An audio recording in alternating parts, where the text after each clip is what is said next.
Bonjour, bonjour à toutes et à tous, bienvenue sur KTV Kwezi FM, le 106.9 pour un temps de parole, toujours en direct à la radio et à la télévision. Mohamed Bakar, bien sûr c'est le maire de Tingoni, mais il est là en qualité de porte-parole du collectif des élus réunis. Monsieur le maire, bonjour. Bonjour. Merci d'avoir accepté notre invitation et d'être là si tôt. Je sais que c'est compliqué de venir depuis Tingoni, ça vous a obligé à dormir sur Mamoudzou pour pouvoir honorer ce rendez-vous et je voulais vous en remercier sincèrement en direct à l'antenne.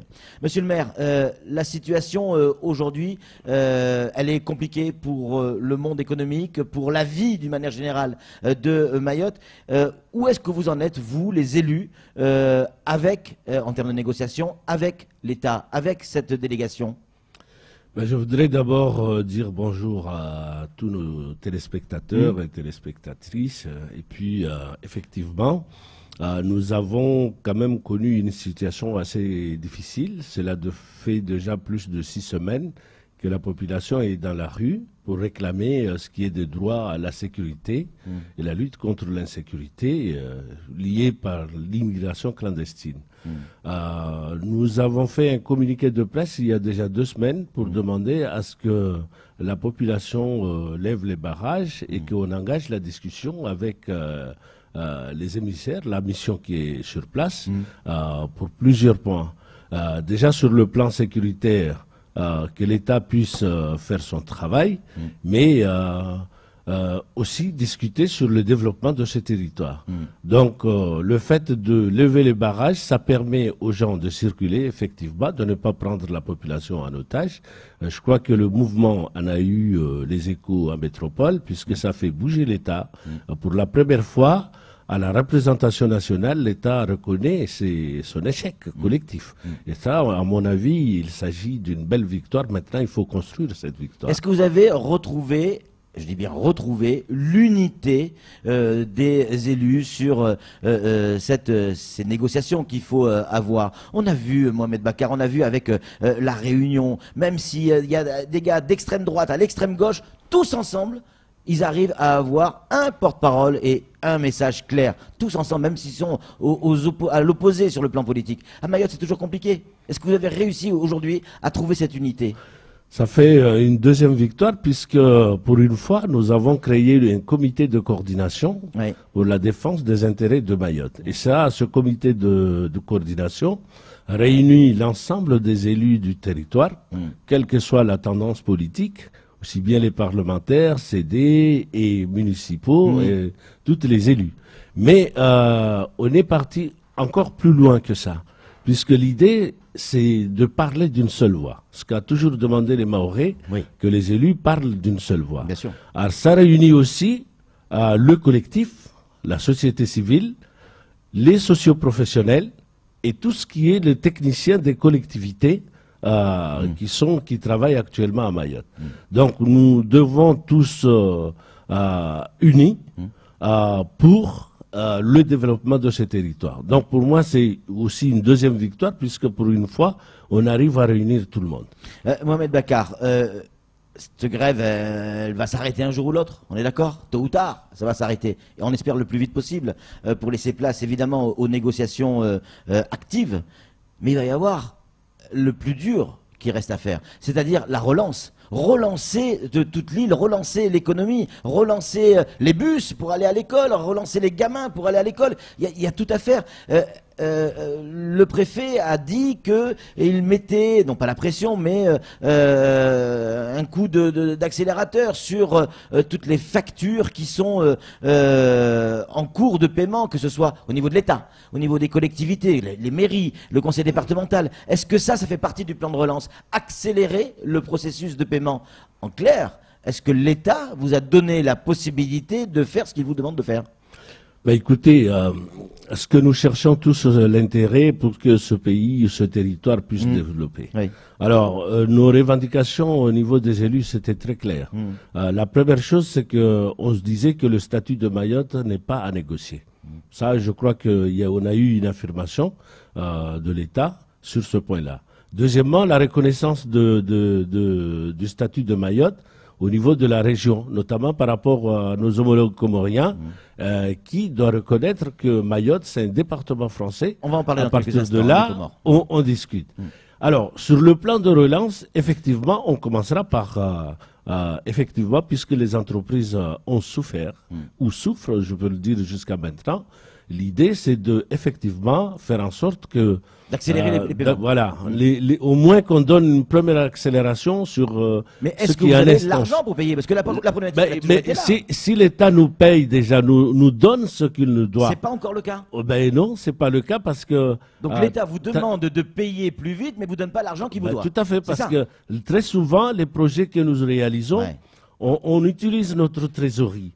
Mais une fois qu'on a utilisé notre trésorerie, il faudrait que ce que l'État nous doit nous rembourse pour permettre de payer les entreprises. Et donc là, moi, je lancerai un appel à l'État de faire le nécessaire à ce que les fonds qui sont encore chez eux, qu'on puisse les avoir afin de payer les entreprises. Ça, on est tous d'accord. On n'a pas envie que demain, les salariés qui sont dans les différentes entreprises soient licenciés, parce que vous imaginez, les gens qui vont être licenciés, qui vont se retrouver à la mairie pour voir le maire, moi, qu'est-ce qu'on en fait de tous ces gens-là? Donc là, on fait un appel à l'État pour qu'il accélère aussi, afin que les collectivités puissent payer les entreprises. Vous voyez cette image derrière moi, derrière vous, des milliers de Mahorais qui se sont réunis il y a quelques semaines de ça sur la place de la République. Pas un seul drapeau d'intersyndicale, un seul drapeau, celui de la France. Les Mahorais qui demandent plus de France, les Mahorais qui demandent plus de missions, de respect des missions régaliennes.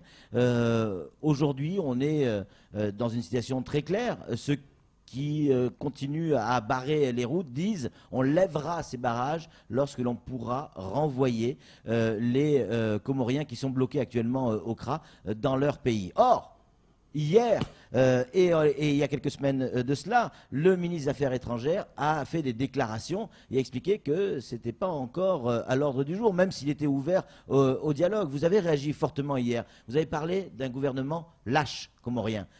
C'est dur ces mots, parce que on sait qu'à Mayotte, il y a de plus en plus de Comoriens. C'est pas jeter de l'huile sur le feu, ça? Non, pas du tout. À un moment donné, il faut peut-être... qu'on essaye que le débat soit relancé. Il faut choquer pour qu'il y ait un débat.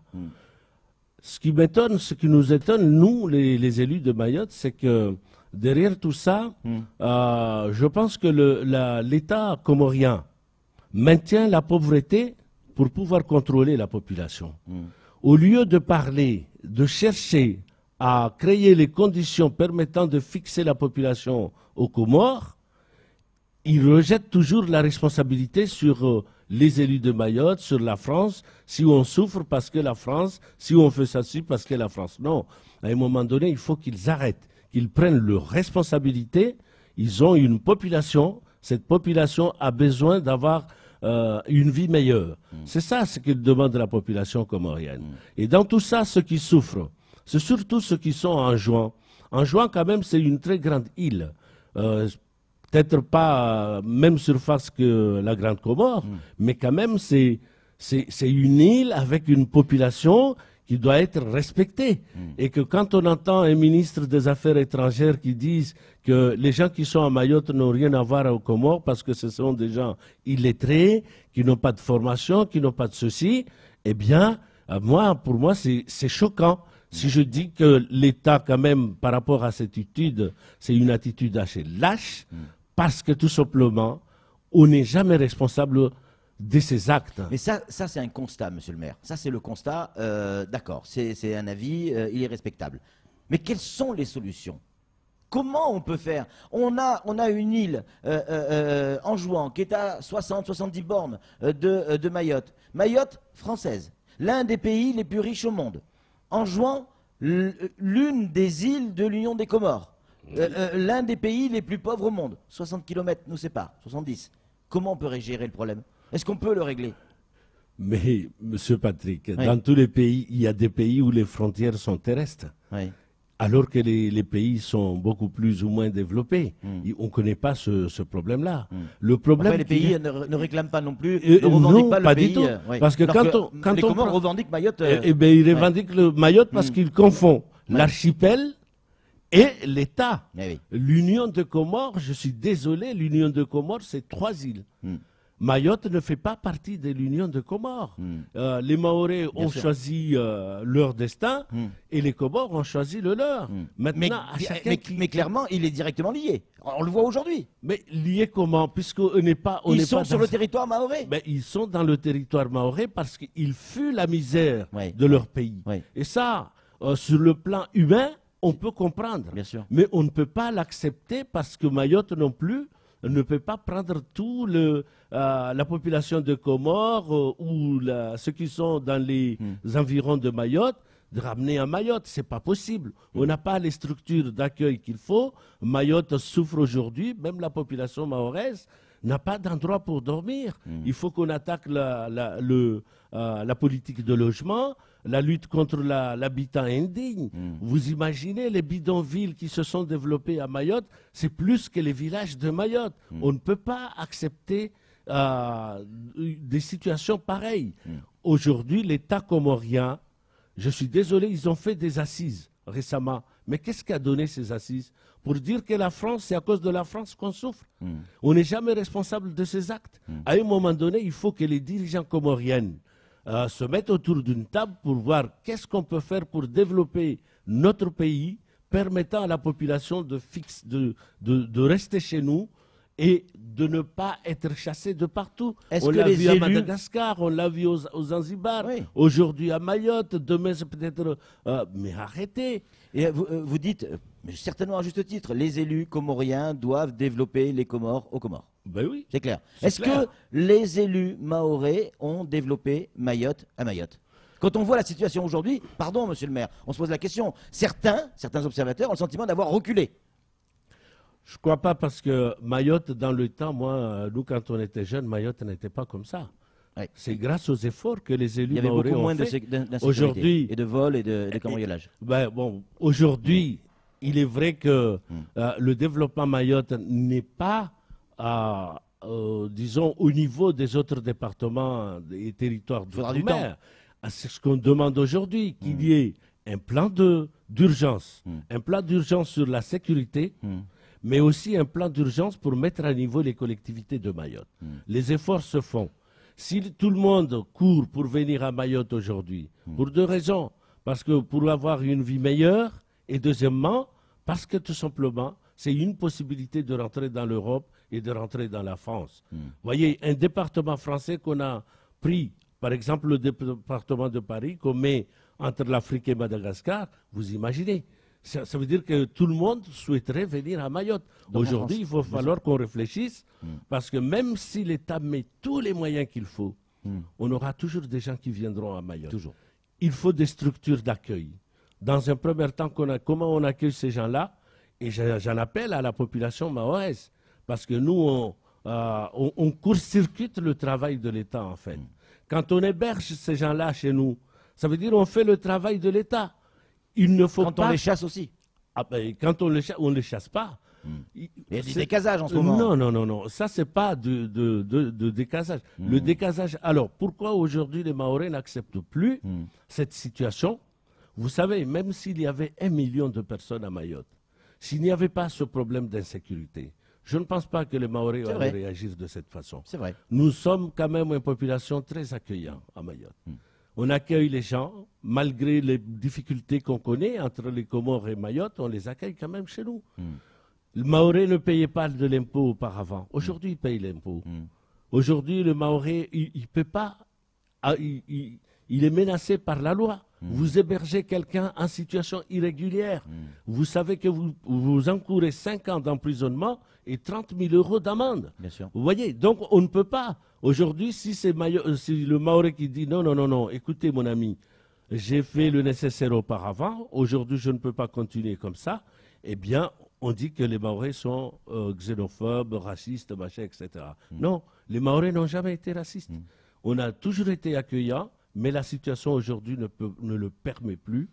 Et donc, on demande à ce que chacun prenne ses responsabilités. Est-ce que, selon vous, Mohamed Bakar, tous les problèmes de Mayotte résident en tout cas à la base, c'est-à-dire l'immigration, où vous faites la différence entre l'immigration, le problème économique, le développement, les problèmes de santé, etc. Ou alors, comme certains le disent, tout est à cause de l'immigration? Votre avis là-dessus? Mais la base, c'est l'immigration clandestine. Donc vous êtes d'accord avec ça? Incontrôlée. Tous les problèmes, c'est l'immigration. Parce que quand on met des politiques publiques, Oui. il faut qu'on connaisse le chiffre réel. Oui. Mais quand on ne connaît pas le chiffre, je prends l'exemple de l'école. Au départ, par exemple, je prends dans ma commune à Tingoni, au mois de janvier, février, mars, on fait les inscriptions scolaires. Mais c'est sûr, on arrive au mois de juillet, août, c'est là où les gens arrivent en masse à Mayotte. Et en début de l'année, au mois de septembre, on se retrouve avec 200-300 gamins qui arrivent sur le compte. Comment on fait? Voyez, donc si on avait une maîtrise sur la naissance, la démographie, là on pouvait parler du développement économique, de tout ce qui va avec. Mais ça fait foirer toutes les politiques publiques qu'on veut mettre en place. Alors, on ne va pas dire qu'on va se réfugier derrière cet aspect de l'immigration clandestine non contrôlée. Les élus aujourd'hui se mettent autour d'une table parce que tout simplement, il va falloir qu'on développe cette île. Je donne un exemple tout simple qui est frappant, Patrick. Il y a des vacances scolaires, 15 jours. Oui. Je prends une ville malgache, par exemple Majenga, vous avez 2000 Mahorais à Majenga, au minimum. Et là, la dépense moyenne, elle est de 500 €. Ça fait combien qu'on injecte sur l'économie malgache pour une ville en 15 jours? 1 million d'euros qu'on injecte sur l'économie malgache. Pourquoi tous ces gens-là partent de Mayotte pour aller à Madagascar? Parce qu'ils ont besoin des infrastructures qu'il faut, ils ont besoin de l'aspect activité de loisirs, ils ont besoin de ceci. Alors, nous aussi, on a besoin... L'éducation, l'école aussi. On a besoin de développer notre territoire, que les gens viennent chez nous, parce que Mayotte doit retrouver sa splendidité, sa splendeur, sa beauté et tout ce qui va avec. Voyez, c'est ce que l'on recherche aujourd'hui. Merci beaucoup, Mohamed Bakar, d'être venu sur ce plateau et d'avoir répondu à nos questions. Ça circule sur Mayotte, donc c'est plutôt une bonne chose. On va pouvoir retrouver nos invités et fonctionner à peu près normalement la semaine prochaine. Allez, c'est tout pour ce temps de parole. Tout de suite, la suite de nos programmes.